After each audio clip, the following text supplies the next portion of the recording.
పక్షపాతి ఐఎన్టీయూసీ నాయకులు జనక్ ప్రసాద్ వైబీఎంఎస్ నాయకులు విమర్శించడం సరికాదని దాన్ని మానుకోవాలని ఐఎన్టీయూసీ అధ్యక్షులు సంజీవారెడ్డి జనక్ ప్రసాద్ ఆదేశాల మేరకు సీనియర్ వైస్ ప్రెసిడెంట్ త్యాగరాజన్ సూచనల మేరకు Kothagudem area vice president MD Razak శుక్రవారం సత్తుపల్లిలో నిర్వహించిన పత్రికా సమావేశంలో మాట్లాడారు.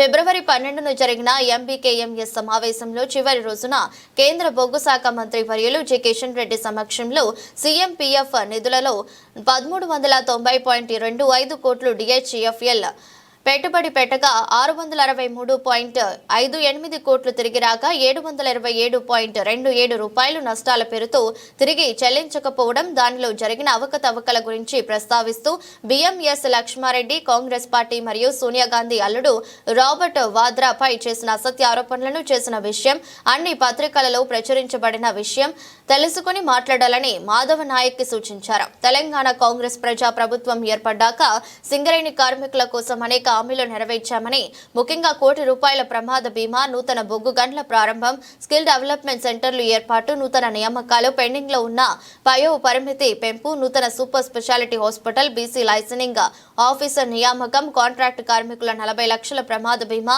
ఇతర అనేక హామీలు నెరవేర్చామని, త్వరలోనే రాష్ట్ర ప్రభుత్వ సహకారంతో ఐఎన్టీయూసీ జాతీయ అధ్యక్షులు సంజీవారెడ్డి మరియు సెక్రటరీ జనరల్ జనక్ ప్రసాద్ నాయకత్వంలో కార్మికుల సొంత ఇంటికల పెరిక్స్ పై ఆదాయ పన్ను మాఫీ హామీలు నెరవేరుస్తామని, ఐఎన్టీయూసీ యూనియన్ ఎల్లప్పుడూ కార్మికుల పక్షాన పోరాటం చేస్తుందని వైస్ ప్రెసిడెంట్ రజాక్ మరియు ఐఎన్టీయూసీ నాయకులు తెలిపారు.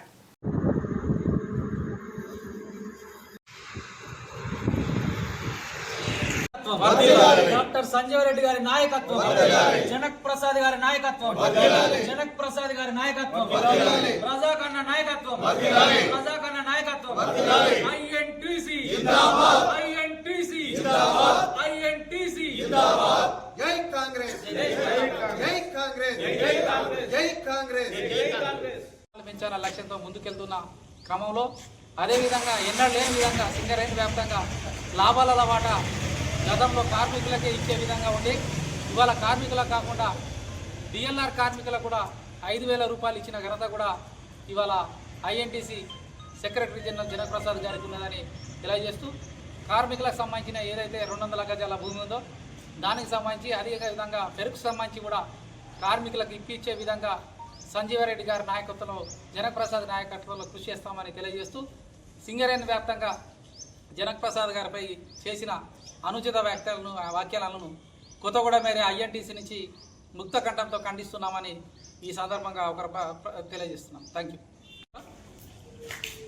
INTUC Kothagudem area vice president MD Razak.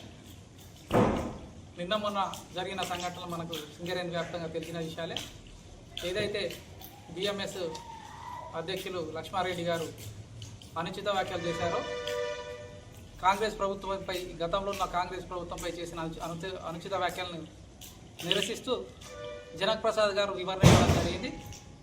మా INTC secretary general Janak Prasad గారు వివరణకు గాను ఇవాళ ఏదైతే Madhav Nayak general secretary BMS ఉన్నారో తెలిసి తెలియని కార్మికులను తప్పుదోవ పట్టించే విధంగా బిఎంఎస్ నాయకులు చేస్తున్నారు కాబట్టి దాన్ని కొత్తగూడెం ఏరియా నుంచి ఖండిస్తున్నాం.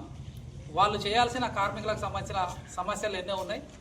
ఏదైతే సింగరేణి వ్యాప్తంగా ఉన్నటువంటి బొగ్గు బ్లాకులు ఉన్నాయో, ముఖ్యంగా సత్తుపల్లి కావచ్చు, కోయగూడెం కావచ్చు, కళ్యాణగని కావచ్చు, అలాంటి బ్లాక్లను సింగరేణి బ్లాక్లను ఎంఎండిఆర్ చట్టం కింద కాకుండా మన సింగరేణికి ఉన్నటువంటి 135 సంవత్సరాల చరిత్ర గల సింగరేణి వ్యాప్తంగా ఉన్నటువంటి బొగ్గు బ్లాకులు గతంలో ఏ విధంగా అయితే మనకి ఇచ్చారో అదే విధంగా ఇచ్చే చూసే బాధ్యత గత 10 సంవత్సరాల నుంచి ఉన్నటువంటి బిఎంఎస్ బీజేపీ అనుబంధ సంస్థ అయిన బిఎంఎస్ మీద ఉంది.